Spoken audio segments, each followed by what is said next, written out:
Magandang araw sa inyong lahat. Welcome sa channel ko. Ibahagi ko sa inyo ang aking kaalaman sa karunungang lihim. Narito, panalangin patungkol sa lahat, kaligtasan sa operasyon ng treasure hunting. Part 2.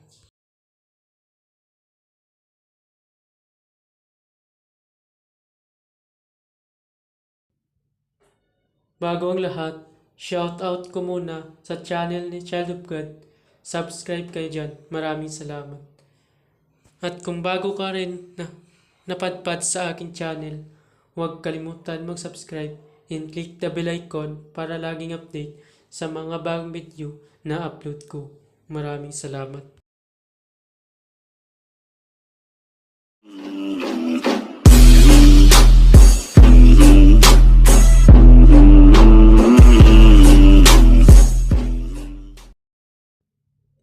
Pamilin, mahalin at pagkaingatan ang bawat ibinabahagi ko sa YouTube channel na ito.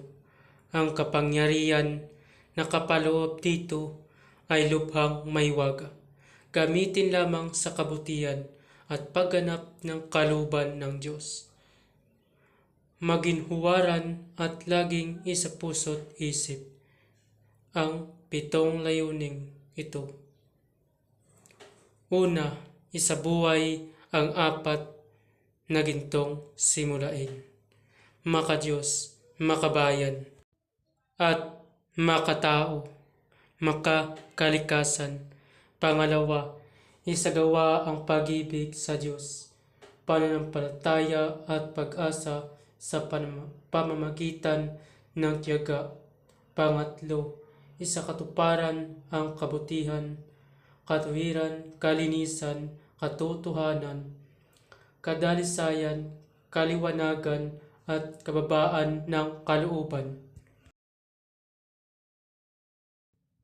Pangapat, ipalaganap ang pagkakaisa, pagmamahalan, pagtulong sa kapwa, pagmimisyon, paglilinis ng sarili, at pagbabago na paunlad.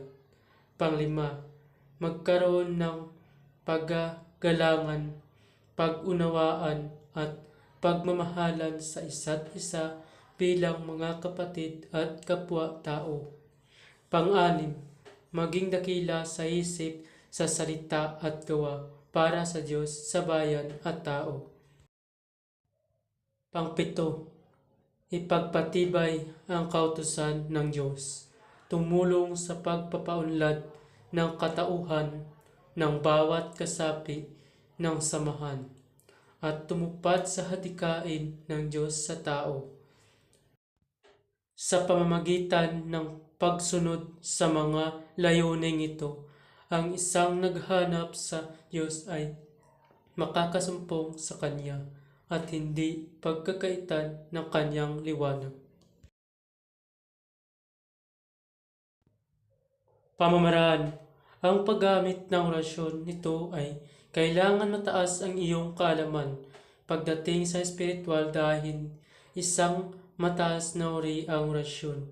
Ito kaya kailangan i-active mo muna ng 49 days at idugtong sa iyong debosyon. At kung bago ka pa lamang sa spiritual, ay maaari mo to sundin para mapagana mo ang mga mataas na level ng orasyon.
Para saan nga ba kapag i-active mo ang orasyon?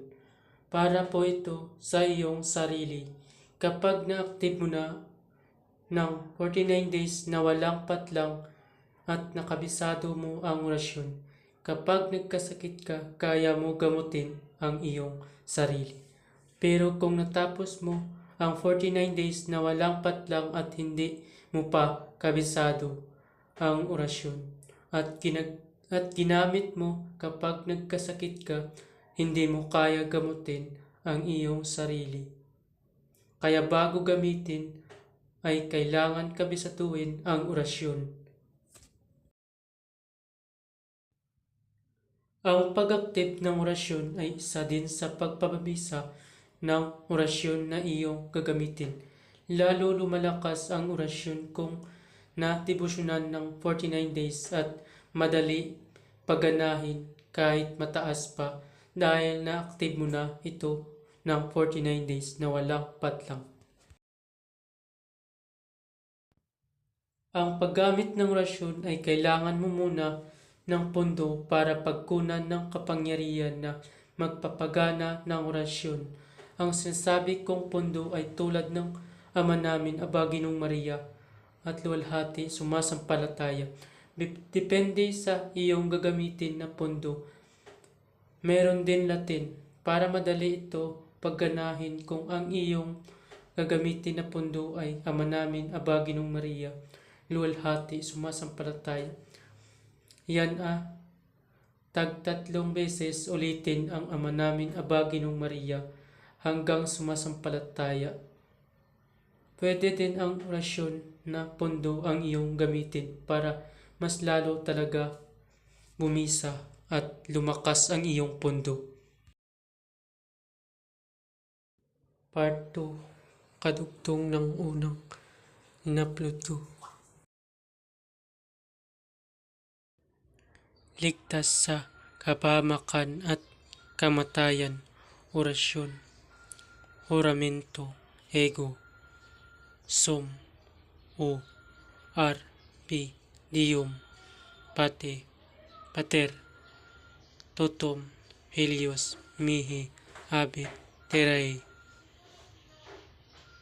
apartere, Socrates, Emma, ingare, conservatore, orasyon, deferentes, non habet, univerte, reservatuit, on, terque, o, ar, bi, torque, ogentele, sacrificimum, ium, o, ar, bi, haparim tua, sacrosancta, dominum potestates, obersum, o arbi, potentem, subtempore, ecclesit, grego, on, nom, perset, o arbi, ornilis, habet, terrae, tentationem, peccatum, mundi, balli, Christi, peccatorum, amen, o arbi, taripan, crexi, mundi, de, sagrado,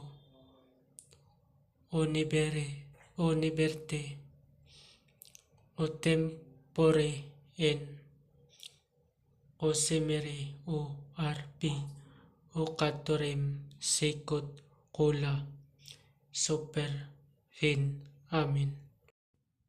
Amang kataas-taasan, Metatron, mahal na Berin, Shekina, patnubayan mo ako.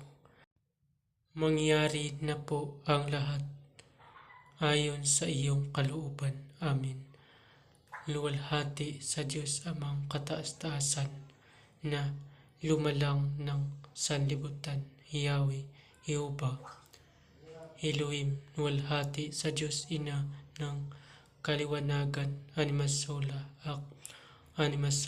o animasula, ox, Aima, Bina. Luwalhati sa Diyos Anak na tumubos sa sala ng sangkatawan Hesukristo, guwam, baw, dat, pagsisisi, paglilinis, pukulom, balalam, biyam, didik, Dio, Yeshua, Nazareno, patawarin mo po ako sa aking mga kasalanang nagawa. Linisin po ninyo ako upang ako po ay maging karapat-dapat sa inyo at sa Amang Yahweh. Luwalhati sa Diyos Espiritong wagas mikam. Luwalhati sa Diyos Omnipotente, kalangkap ang dilim at buong liwanag. Makam. Luwalhati sa Diyos Kenko Bukalis Coronados, Imma Pasara Dakas, patnubay at gabay, o Amang kataas-taasan na lumalang ng sanlibutan. Yahweh, bukal ang awa at kapangyarihan. Patnubayan mo po ako sa araw-araw, sa dako pa roon ng aking buhay, at ihayag mo po sa akin ang kubling bahagi ng iyong kalihiman ng madagdagan ang aking pang-unawa at magawa kong humingi ng tawad at makapagpatawad sa sala ng kapwa ko nilalang. Patnubayan po ninyo ako, esk ha agla kod, tetragrammaton, Sabaoth, Adonai Sabaoth, Nisa, Elohim, Shaddai, Oset, Adonai, Melech, Metatron, Alpha et Omega. Orasyon para malaman kung talagang merong nakabaong kayamanan sa isang lugar. Gumamit ng iba't ibang gamit ng dative. Yagutak, Imiyam, Lote, Toram, Gima, Pam, Ripam, Tuwinan, To, Kaman. Orasyon para ma-zoom in ng mga may third eye ang nakatagong kayamanan. Ukakoksa, Teremosomesi, Tam, Mutam, Luimaratsa, Nirayanime, Nupkup. Orasyon upang makausap ang mga bantay na mga engkanto ni Diyos. Raisumba, Akai Kiyaka, Erdiapam, Raumbiresa, Ogi Sumihat.